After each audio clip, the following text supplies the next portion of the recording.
Did you know over 60% of people claim to feel watched inside abandoned buildings, even when they're alone? But what if something truly was watching? Welcome to Khaali Haaval. Come with me as I step into the haunted heart of one of the most terrifying tales to ever emerge from the dust of forgotten history.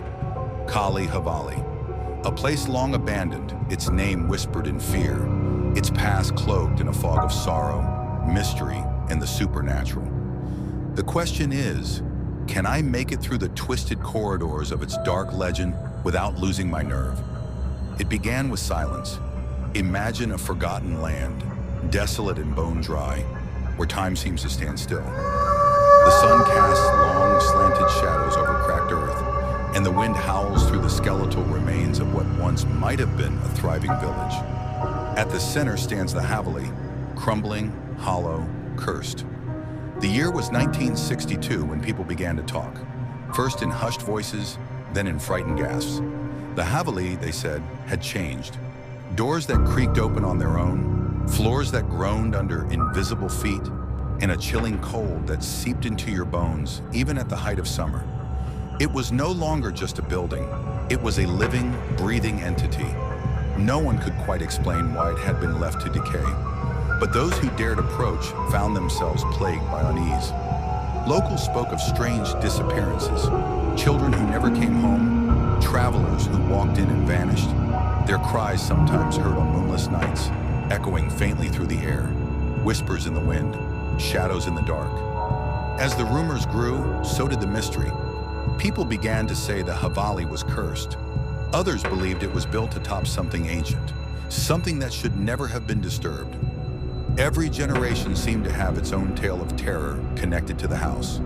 Ghostly figures drifting across shattered windows, whispering voices calling out names, and objects moving with no one near. Among the countless stories, one stood out.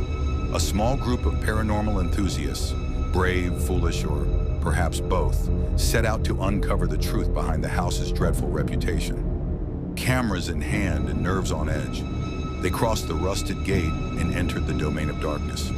What they discovered would change them forever. A house with a mind of its own. The architecture itself seemed designed to confuse and disorient. Corridors curved impossibly. Staircases led to blank walls or endless darkness. Time inside the Havali moved differently, slower, heavier. One man swore the house rearranged itself as they walked through it, guiding them, trapping them.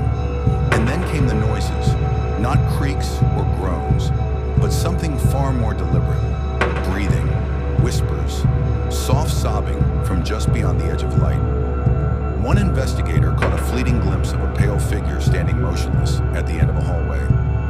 Eyes hollow, mouth slightly open as if screaming in silence.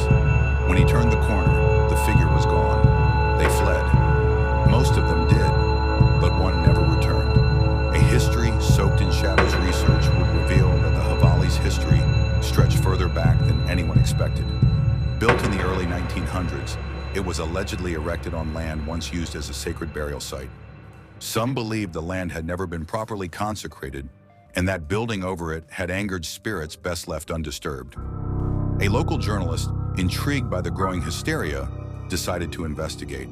He interviewed former residents and survivors, those who had lived to tell their stories, however fragmented.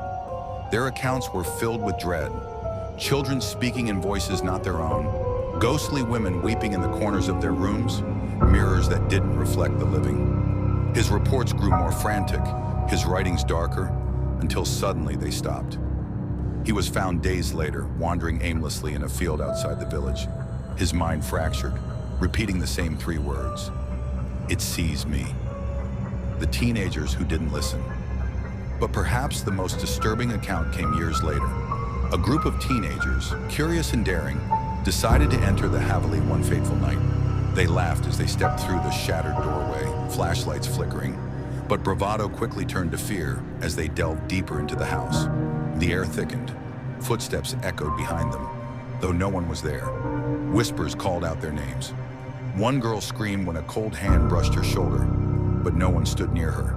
They tried to run, but the house had locked them in. Every window was sealed, every door jammed shut. In one of the upper rooms, they found an old chest filled with yellowed newspaper clippings, portraits of families long gone, and notes written in trembling handwriting. As they read the horrifying history of the house, the presence grew stronger, heavier. They weren't just reading about the dead, they were joining them. They eventually escaped, but none of them would ever speak of what they saw. Some moved away, others changed schools. One refused to sleep in a room without a light on.